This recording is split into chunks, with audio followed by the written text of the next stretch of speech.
Hello students, now we shall start example number third, which statement have let u1 and u2 are the subspaces of vector spaces R3 over R. ठीक है, if u1 is defined as a set in which only z coordinate is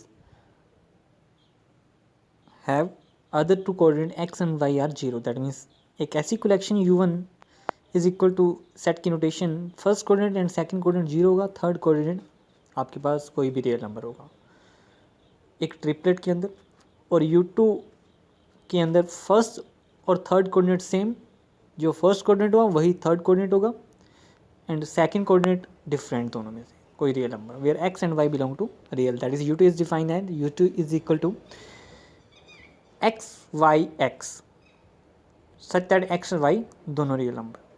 हमने show करना है कि जो vector space R3 over R है is equal to u1 and u2 दोनों की डायरेक्ट सम।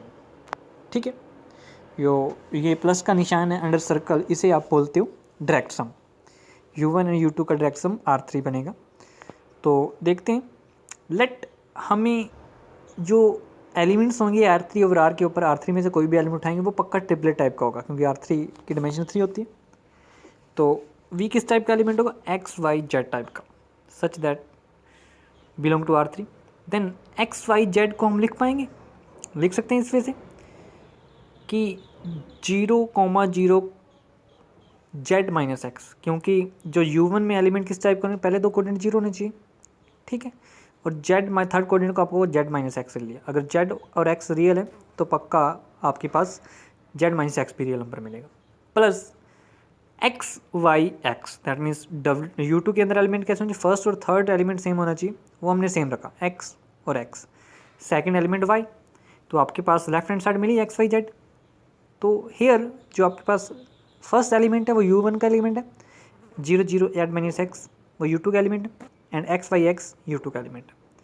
तो देयरफॉर हमने लीनियर सम तो लिख दिया R3 को u1 और u2 का, that means R3 is equal to u1 plus u2। Now we have to show that कि intersection of u1 and u2 is equal to zero subspace. अगर इंटरसेक्शन दोनों की जीरो सबस्पेसिस है तो लीनियर सम हमने ऊपर शो कर दिया, तो दैट मीन्स दोनों डायरेक्ट सम हो जाएंगे R3 के। तो हम कोई आर्बिट्ररी एलिमेंट लेके चलते हैं, v is equal to x y z belong to union u1 की intersection with u2 be any arbitrary element of R3। Now अगर इंटरसेक्शन में तो पक्का वो इंडिविजुअली दोनों के अंदर होगा, बोथ के अंदर x y z belong to u1 and x y z belong to u2। अगर u1 में तो दैट मीन्स u1 के जो दोनों कोऑर्डिनेट वो पक्का जीरो होंगे, दैट मीन्स एक्स और वाई फर्स्ट और सेकंड कोऑर्डिनेट पक्का क्या होंगे, जीरो होंगे। एंड u2 के कारण जो फर्स्ट और लास्ट कोऑर्डिनेट जो है थर्ड कोऑर्डिनेट वो इक्वल होंगे।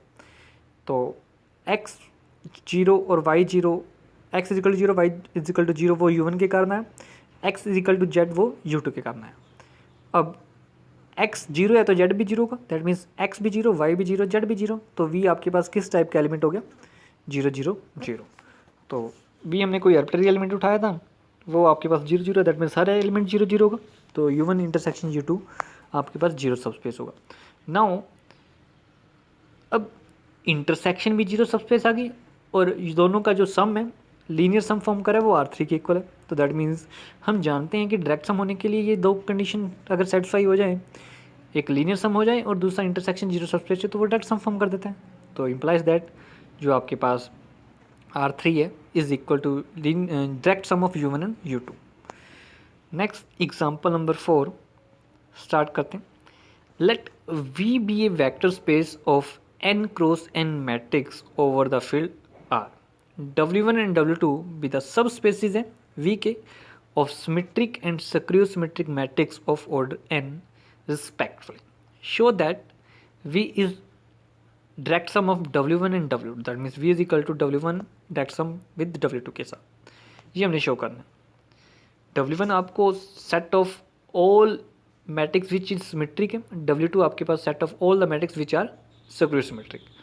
तो W1 को आप लिख सकते हो is equal to A N cross N की matrix belong to V such that A transpose equal to A, and W2 के अंदर लिखते हो those matrix A belong to V such that A transpose is equal to minus A, and we have to show that W1 and W2 are subspace of symmetric and skew symmetric matrix, ये आपको given है। ठीक है, हमें show करना है कि दोनों की जो V है वो दोनों का डायरेक्ट सम है, दैट मीन्स इंटरसेक्शन जीरो सब स्पेस आ जाए और V को लीनियर सम लिख पाए W1 एंड W2 का। Let A belong to V be any arbitrary matrix है, is any n cross n की मैट्रिक्स होगी ओवर R अगर V में से उठाई, क्योंकि V set of all the matrix है। तो A को लिख पाएंगे 1/2 या फिर A को लिख सकते हैं A को 2 से मल्टीप्लाई करो, 2 से डिवाइड करो। ठीक है, और जो डिवीजन है उसको बाहर लिखो 1/2 को, और जो मल्टीप्लिकेशन में 2A लिखा था 2 टाइम ऑफ A उसको आप लिख सकते हो A प्लस A। ठीक है, तो आप लिखोगे A इज इक्वल टू 1/2। ठीक है, A प्लस A, फिर A ट्रांसपोज उसी के अंदर ऐड कर दो, 1/2 अभी बाहर ही रखो, A ट्रांसपोज ऐड कर दो, A ट्रांसपोज माइनस कर दो, तो आपके पास आ जाएगा 1/2 into A plus A plus A transpose minus A transpose bracket बंद। देन आफ्टर दैट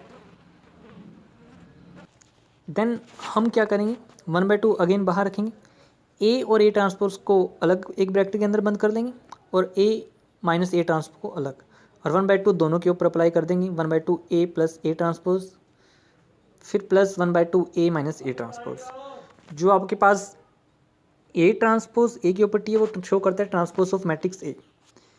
ठीक है, फिर जो आपके पास 1/2 A प्लस A ट्रांसपोज, इसे आप नाम दोगे कैपिटल P का, 1/2 A transpose 1/2 A minus A transpose को नाम दोगे Q का।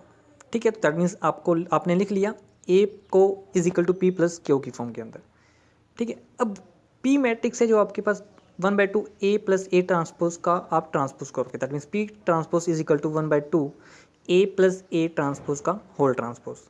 ट्रांसपोज में जो स्केलर होता है वो बाहर सेम आ जाता है, 1/2 into A plus A transpose का होल ट्रांसपोज आएगा।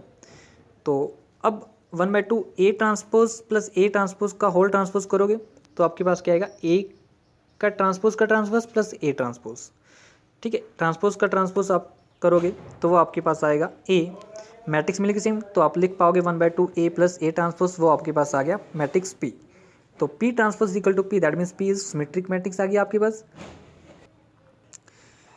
देन Q का ट्रांसपोज करोगे तो Q transpose that means is equal to 1/2 A minus A transpose का होल ट्रांसपोज। ठीक है, तो जब सेम जैसे P का ट्रांसपोज किया तो Q का ट्रांसपोज करोगे तो माइनस बाहर निकल जाएगा, तो Q ट्रांसपोज आएगा आपके पास minus Q, that means Q is skew symmetric matrix होगी। So Q belong to W2 में चला गया और P आपके पास W1 के अंदर चला गया। दैट मीन्स हर एक मैट्रिक्स जो भी उठाओगे आप V में से उसको लिख सकते हो sum of symmetric and skew symmetric, that means linear sum लिख सकते हो। तो इंप्लाइज किया कि आपके पास V is linear sum of W1 and W2। ठीक है, फिर आपने शो करना है कि ये रिप्रेजेंटेशन इज यूनिक है। ठीक है, to prove uniqueness of this representation of A, ठीक है, या फिर W1 इंटरसेक्शन W2 आप शो कर दोगे जीरो सब स्पेस है। ठीक है, तो यूनिकनेस की बजाय आप इंटरसेक्शन आप शो कर देना। आप क्या करोगे, let A belong to W1 intersection W2, implies that जो A है वो आपके पास W1 में से भी होगा, belong to W1 and A belong to W2। अब W1 में set of all the symmetric matrix, तो A belong to W1 implies that A transpose is equal to A। ठीक है, A transpose is equal to A and A belong to W2 implies that A transpose is equal to minus A। ठीक है, अब A transpose जो आपने above लिखा है is equal to A, वहाँ पे लिख देना minus A is equal to A। ठीक है, तो दोनों को एक तरफ ले जाना, -2A इज इक्वल टू 0 आ जाएगा, that means -1 into A is equal to 0। तो वहाँ पे A 0 होगा या फिर -1 0 होगा, -1 0 है नहीं, दैट मीन्स कभी 0 हो नहीं सकता, तो A को 0 होना पड़ेगा। A मैट्रिक्स आपके पास 0 आ गई, दैट मीन्स इंटरसेक्शन में से आपने कोई आर्बिट्ररी मैट्रिक्स A उठाई, वो आपके पास 0 मैट्रिक्स आ गई, that means W1 intersection W2 0 आ गई। फिर वही थ्योरम यूज़ करेंगे कि जो V है वो डायरेक्ट सम होता है W1 W2 का, अगर दोनों की इंटरसेक्शन जीरो सब स्पेस है और लीनियर सम लिख पाएँ। तो हमने लीनियर सम अबव लिख दिया और नीचे आपने शो कर दिया की इंटरसेक्शन जीरो सबस्पेस है। तो एक वे तो ये हो गया कि डायरेक्ट सम हो जाएगा। दूसरा कि इनकी रिप्रेजेंटेशन यूनिक शो कर दें। तो हम रिप्रेजेंटेशन यूनिक शो करने के लिए मैट्रिक्स ए की सपोज करते हैं लेट इफ पॉसिबल ए को लिख पाएंगे L plus M where L belong to W1 and M belong to W2 so that L transpose पक्का एल की इक्वल क्योंकि W1 के अंदर सिमेट्रिक मैट्रिक्स पढ़ी। तो सिमेट्रिक मैट्रिक्स होती है कि मैट्रिक्स का ट्रांसपोज को मैट्रिक्स इक्वल आ जाए। M transpose equal to minus M क्योंकि एम W2 में और W2 के अंदर सेट ऑफ ऑल सक्रिय सिमेट्रिक मैट्रिक्स है। तो सक्रिय मैट्रिक्स वो होते हैं जिसका ट्रांसपोज करने पर हमें मैट्रिक्स सेम लेंगे बट -1 बाहर निकल के आए। तो A transpose equal to L plus M का होल ट्रांसपोज लिख सकते हैं का ट्रांसपोज करेंगे दैट मीन्स एल का ट्रांसपोज प्लस एम का ट्रांसपोज। फिर एल का ट्रांसपोज आपके पास एल होता है माइनस एम एम का transpose minus M that means आपने लिख दिया ए प्लस ए का ट्रांसपोज को जब ऐड करोगे तो आपके पास 2 टाइम ऑफ एल आएगा। ए माइनस ए का ट्रांसपोज करोगे तो 2 time of M. L is equal to 1/2 A plus A transpose हो गया। M is equal to 1/2 A minus A transpose हो गया that means L is equal to P M is equal to Q. तो representation वही आ गई जो above थी पीयर। तो आपके पास यूनिक आ गई दैट मीन्स आपके पास ए को लिखने का वे यूनिक है तो दैट मीन्स डायरेक्ट सम हो गया। Thank you.